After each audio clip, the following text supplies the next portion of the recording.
Hello la famille, coucou tout le monde, j'espère que vous allez bien, que cette année a bien débuté pour vous. En tout cas, je profite de l'occasion pour vous souhaiter une merveilleuse année 2022. Je souhaite principalement qu'elle vous apporte la santé, car si on a la santé, on peut tout accomplir. Alors de mon côté, ça va, je suis pas malade, je suis en santé, je vais bien, ma famille va bien, donc voilà. Je sais que pour beaucoup, le champagne a coulé à flot et tout, mais j'espère tout de même qu'il n'y a pas eu d'excès. Parce que les kilos là, ça trompe pas. Une fois que c'est emmagasiné, il va falloir les perdre. Donc j'espère qu'il n'y a pas eu d'excès quand même. Alors, je sais que chaque fois qu'une année commence, on se fixe de nouvelles bases, de nouveaux objectifs, de nouvelles résolutions. En fait, on veut partir du bon pied pour réaliser ces objectifs. Alors moi, j'ai décidé de vous parler de 7 erreurs, de 7 pratiques qu'il faut absolument bannir en 2022 avec nos cheveux. C'est juste pas possible de faire encore ces erreurs-là. Je les ai répertoriées et j'espère vraiment que vous allez les appliquer et que ce sera d'une très très grande aide pour vos cheveux. J'espère que vos cheveux vous diront merci tout au long de cette année, si vous réussissez bien sûr à ne plus faire ces erreurs, à éviter ces 7 erreurs dont je vais vous parler tout de suite et maintenant. En fait, il n'y en a pas 7, il y en a 8. La vidéo ne sera pas trop longue, je vais essayer d'aller un petit peu vite aussi, voilà, pour qu'on ne s'éternise pas là. Donc, ces 8 erreurs que j'ai répertoriées sont celles qui reviennent très souvent lorsque je discute avec mes abonnés parce que j'adore discuter avec vous, échanger sur Insta, sur Facebook, parfois même sur WhatsApp, voilà. Et c'est l'occasion pour moi de dire que j'ai repris mes coachings capillaires. Donc, si vous avez des soucis avec vos cheveux, que vous n'arrivez pas à les manager et tout, vous avez besoin d'aide, je suis là pour vous pour un coaching capillaire privé. N'hésitez pas à me contacter via WhatsApp. Avec ce programme de coaching capillaire que j'ai mis sur pied, vous allez réussir à résorber tous les problèmes capillaires qui se posent à vous. Je dis bien tous parce qu'on fait une étude diagnostique ensemble. Je vous pose un certain nombre de questions, vous me répondez et sur la base de cela, je vous sors une routine capillaire adaptée à vous et qui vous siera, que vous allez utiliser tout le temps. Vous allez voir que vos cheveux vont vous dire merci. Vous allez voir que vos cheveux seront magnifiques, tout beau et tout, vous n'allez pas le regretter, je vous assure. Alors ça c'est dit, revenons dans le vif du sujet. La première erreur à ne plus commettre cette année, c'est d'utiliser le shampoing sur les longueurs. Ça semble évident comme ça, mais la plupart d'entre nous utilisent le shampoing sur les longueurs. C'est quelque chose qu'il ne faut absolument pas faire parce que ça ne sert à rien si ce n'est que gaspiller votre produit. Le shampoing s'applique uniquement pour le cuir chevelu. Il est destiné pour décrasser le cuir chevelu, le nettoyer en profondeur.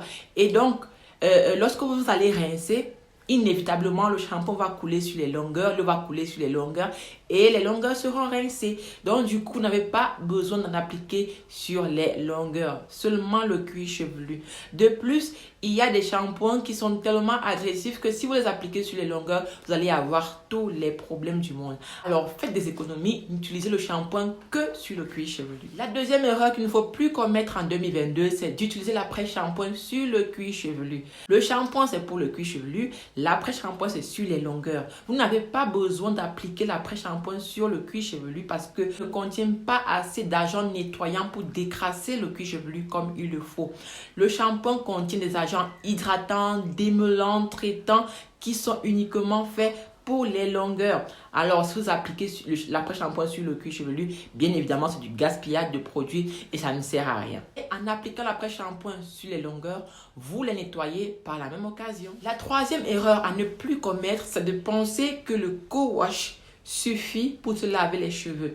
Alors, si vous ne savez pas ce que c'est, le co-wash est une technique qui consiste à se laver les cheveux avec un après-shampoing. Alors, je dis qu'il faut éviter parce que c'est une erreur. L'après-shampoing, comme je l'ai dit plus haut, ne va pas laver vos cheveux comme il le faut. Ça va traiter les longueurs, mais le cuir chevelu ne sera pas nettoyé. Le cuir chevelu a besoin d'un shampoing qui contient certains agents nettoyants, justement, que l'après-shampoing n'a pas. Voilà. La quatrième erreur à ne pas commettre cette année, c'est de mélanger des tonnes de produits pensant que cela va résoudre le problème qu'on rencontre avec nos cheveux. Il ne sert à rien de mélanger des tonnes de produits alors que le problème peut être ailleurs. Qu'est-ce qui vous dit qu'en faisant ça, vous allez avoir le résultat? Et surtout, il y a des gens qui mélangent des huiles essentielles. Les huiles essentielles sont très, je ne veux pas dire dangereuses, mais on ne les utilise pas n'importe comment. Il ne faut pas les mélanger n'importe comment, car il y a des mélanges qui ne vont pas bien ensemble. Et au lieu d'avoir un effet, vraiment, je ne sais pas, un effet que vous attendez, vous allez plutôt vous retrouver à avoir l'effet inverse. Voilà, je vais dire ça comme ça. Donc, faites très attention aux produits que vous mélangez. Assurez-vous de maîtriser les huiles que vous utilisez, les produits que vous utilisez en général avant de les associer. Parce qu'il y a des produits qui ne se marient pas ensemble, qui ne vont pas bien ensemble. Et surtout, les huiles essentielles ne s'utilisent pas avec une certaine catégorie de personnes, surtout les femmes enceintes. Si vous êtes enceinte, mettez loin de vous les huiles essentielles. Vraiment, il ne faut pas toucher. L'erreur qu'on a pu commettre aussi en 2022, c'est de penser que se couper les cheveux régulièrement accélère ou booste la pousse. Ça, c'est une fausse croyance. Ça ne va pas vous faire gagner en longueur. Au contraire, vous allez en perdre vu que vous les coupez tout le temps. Logiquement, les cheveux ont une pousse bien précise. Vous n'allez pas pouvoir ralentir ni accélérer ce processus. C'est complètement génétique. Ça dépend de plusieurs facteurs en fait. Et ce n'est pas en les coupant régulièrement que vous allez accélérer ce processus. C'est une grave erreur. En fait, se couper les cheveux permet juste de retenir de la longueur. C'est-à-dire que vous allez éviter d'avoir des casses, des chutes et sur le long terme avoir une pousse. Vu que vous allez retenir la longueur. Mais vous couper les cheveux n'accélère pas la pousse. Il faut faire la nuance entre les deux. La sixième erreur à ne pas commettre cette année, c'est de penser que les tresses aussi accélèrent la pousse. Surtout les tresses serrées. Parfois dans les salons de coiffure, j'entends des coiffeuses ou même des clientes dire que le fait de serrer les cheveux fait en sorte que les cheveux poussent plus vite. Non mais allô quoi? Vous pensez sérieusement qu'en tirant sur le cuir chevelu, vous allez forcer les cheveux à sortir de la boîte crânienne? Ce n'est pas en tirant sur les cheveux, en se tressant tous les jours, toutes les semaines, tous les mois, que vous allez avoir une pousse conséquente, que vos cheveux vont pousser plus rapidement. Comme je l'ai dit, plusieurs facteurs déterminent la pousse de tout un chacun. Et ce n'est pas en se tressant ou en tirant les cheveux que les cheveux vont sortir de force. Tout ce que vous allez réussir à faire, c'est vous faire mal. Avoir mal à la nuque, mal à la tête. Bref, avoir un sommeil de merde. Entre guillemets, je vais dire ça comme ça. Pour rien, quoi. Non, mais ça sert à rien. Arrêtez ça en 2022. On ne veut plus ça, en fait. Pour avoir les cheveux qui poussent, on s'en occupe. On utilise des bons produits et on est surtout patiente. L'avant-dernière erreur à ne plus commettre cette année, c'est de courir après les produits miracles. Je vais vous le répéter 1000 fois s'il le faut, mais ne courez plus après les produits miracles. Il n'y a pas un produit qui va accélérer la pousse, qui va vous donner du volume, qui va rendre vos cheveux hydratés à vie. Non, non, non, non, non. Tout ça, c'est du folklore. Arrêtez ça en 2022. Je ne veux plus entendre ça. Le volume capillaire égale densité capillaire. C'est le nombre de cheveux qu'on a sur la tête. Aucun produit n'a la faculté d'augmenter le nombre de cheveux que vous avez sur la tête. Donc, arrêtez de croire qu'il y a des produits miracles qui donnent du volume. Non.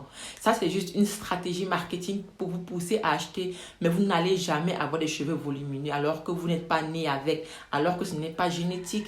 C'est impossible. Vous avez juste des produits qui vont vous donner un effet gainant qui va gonfler la fibre capillaire. C'est tout. Là, ça marche, mais ne pensez pas que vous allez avoir un volume à vie. Vous allez devoir utiliser ces produits gainants-là tout le temps pour avoir une impression de volume. Et aussi, il y a des coiffures qui vous permettent d'avoir du volume.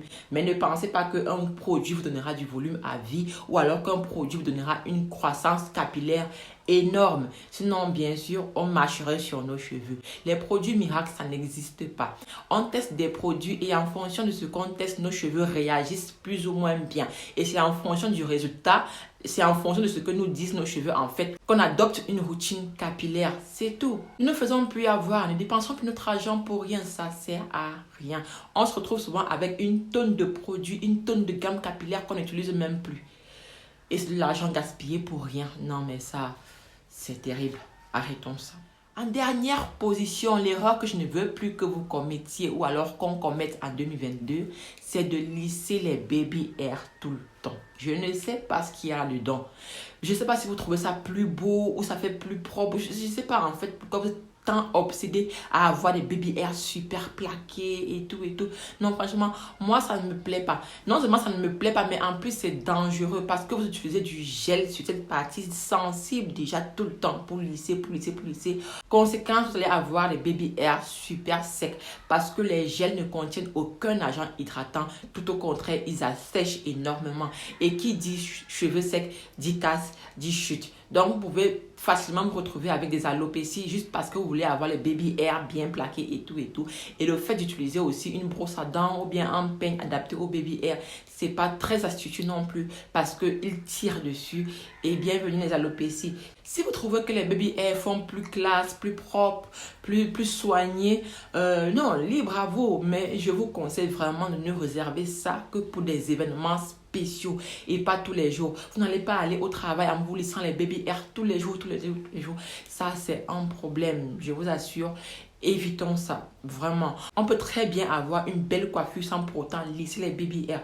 Là, par exemple, je n'ai pas lissé mes baby hairs. J'ai juste pris une brosse normale et j'ai juste tiré comme ça. Et voilà, les cheveux ne sont pas enroulés, ils sont pas... Et puis voilà, mon eye puff n'est pas moche en fait. Donc, merci les amours, c'est tout pour cette vidéo. Merci de m'avoir écouté, merci de m'avoir soutenu tout au long de l'année qui vient de s'écouler. Et j'espère qu'ensemble, on va encore cheminer longtemps. Merci pour le soutien, merci pour l'amour. Je vois tous vos messages, je vois tout ce que vous faites pour moi en partage et tout. Je vous dis énormément merci. Je vois aussi tous ceux et celles qui cliquent sur les vidéos, les pubs, quand les pubs passent ici. Merci beaucoup parce que ça me fait une petite rémunération en plus. Je sais que c'est une manière pour beaucoup de me dire merci pour ce que je leur apporte. Voilà, donc je vous remercie beaucoup et je vous assure, cette année, je serai plus présente. En tout cas, j'essaierai dans la mesure du possible parce que ce n'est pas facile au quotidien, mais je ferai vraiment tout mon possible pour alimenter ma chaîne plus souvent. Je vous embrasse très fort. Sachez que je vous aime tous autant que vous êtes. Bisous et n'oubliez pas, don't worry, be happy. Ciao!